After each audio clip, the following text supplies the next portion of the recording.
మహబూబ్ నగర్ జిల్లాకు సంబంధించిన వార్తలు చూద్దాం. ఇక జూరాలకి వరద కంటిన్యూ అవుతూనే ఉంది.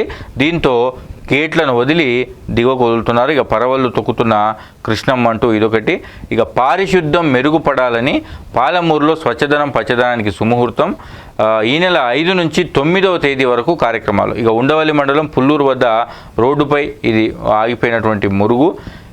ఏమేం పనులు చేపట్టాల్సి ఉందంటే ప్రజలకు స్వచ్ఛదనం పచ్చదనం కార్యక్రమంపై అవగాహన కల్పిస్తారు. ప్రభుత్వ కార్యాలయాలు కూడల్లో రోడ్లను శుభ్రం చేస్తారు. ఇళ్లలోని చెత్తను సేకరించి సెగ్రిగేషన్ షెడ్డుకు పంపించాలి. ఇవన్నీ పనులు ఆగస్టు 9 వరకు జరగబోతున్నాయి. ఇక అరాకొర నిధులతో తప్పని తిప్పలంటూ ఇదొక వార్త.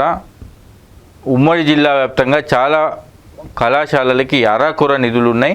56 కళాశాలకు కేవలం 4,40,000 మాత్రమే మంజూరు చేయడంతో ఎక్కడి పనులు అక్కడే పెండింగ్లో పడిపోయినాయట. జనరల్ ఆసుపత్రిలో శస్త్రచికిత్సలు నిలిచిపోయినాయి.